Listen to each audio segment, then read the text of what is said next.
नमस्कार फ्रेंड्स। आज इलेक्ट्रॉनिक्स में आप सबका एक बार फिर से स्वागत है। ये मदरबोर्ड और पावर सप्लाई मैंने एक टेलीविज़न से बाहर निकाला है और इसमें एक ऐसा प्रॉब्लम था जिसमें कि ये पावर सप्लाई मैंने बदल दिया है। ये पुराना वाला पावर सप्लाई है और जो मैंने लगाया है वो भी पुराना ही है, लेकिन 2 दिन बाद सेट फिर वापस आ गया है सेम टू सेम प्रॉब्लम में। इस पावर सप्लाई के बदलने के बाद भी कोई इसमें सुधार नहीं हुआ है। प्रॉब्लम ऐसा था कि कभी कभी क्या होता था कि 12 वोल्ट फ्लक्चुएशन होने लगता था।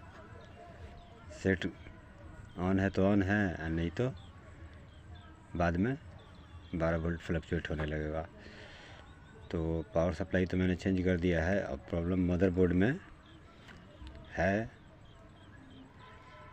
तो मदरबोर्ड को अभी मैंने रिपेयर किया नहीं है,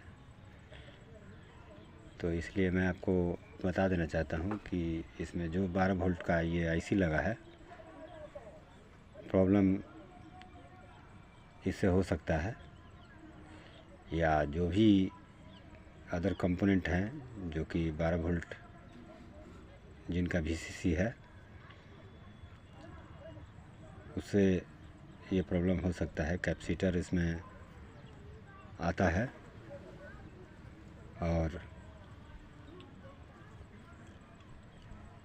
और इसके बाद इसमें एक साउंड आईसी लगा होता है। अब इसको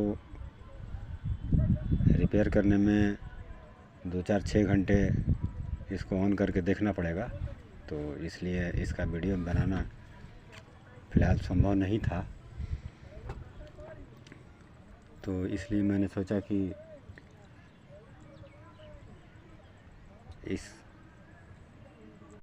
मदरबोर्ड से रिलेटेड जानकारी मैं आपको दूं। अभी फ़िलहाल ये बोर्ड ऑन हो रहा है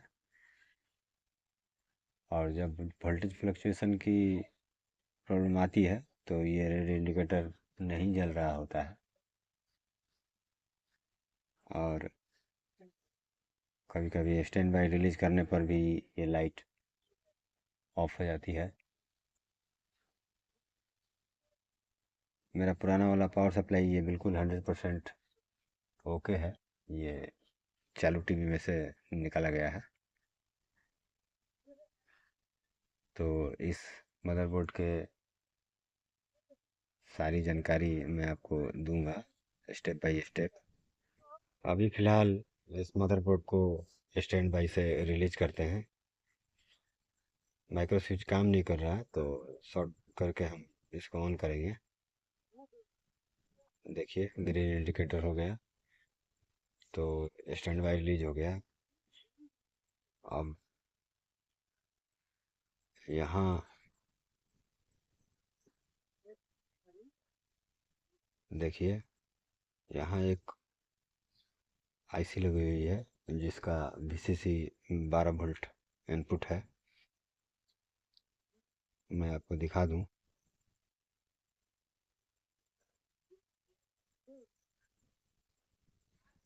इसको जूम करके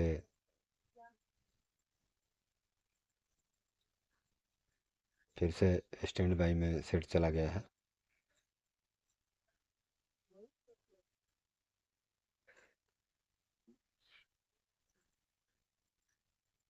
हो गया। अब यहाँ देखिए, यहाँ 12 से 5 वोल्ट का एक एसी लगा हुआ है जो कि वीसीसी 12 वोल्ट और उसका regulator regulator output voltage 5 volt है। आईसी के स्थान पर मॉसफेट भी हो सकता है। इस तरह से देखिए इनपुट इसका 11.6 अप्रोक्स 12 वोल्ट ही है।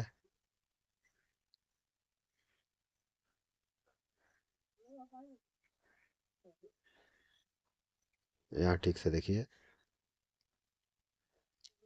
ये 8 पिन की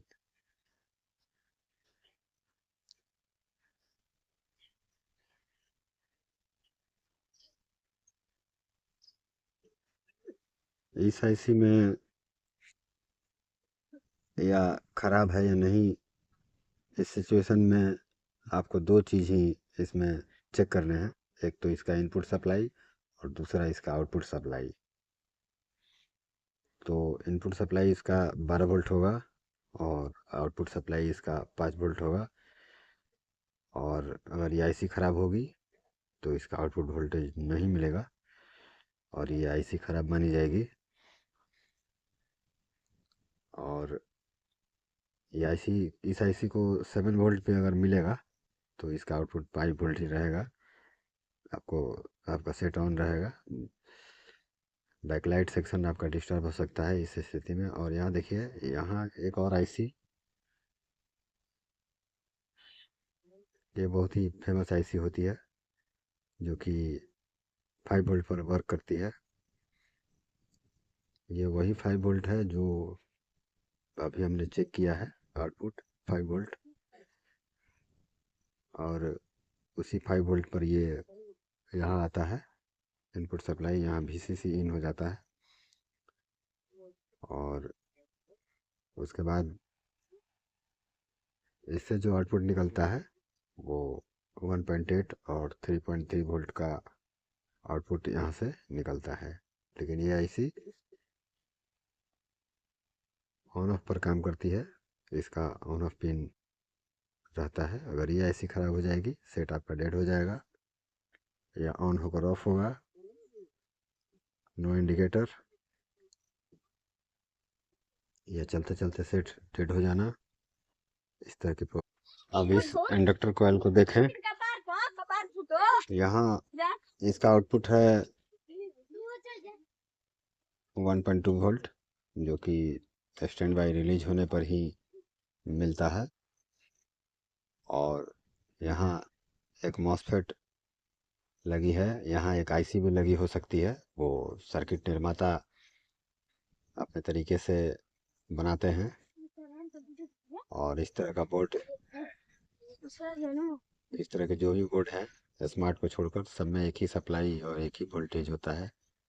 यहाँ एक फ्लैश आईसी लगी है जो कि 3.3 वोल्ट पर वर्क करती है। और यहाँ भी हम वोल्टेज चेक करेंगे।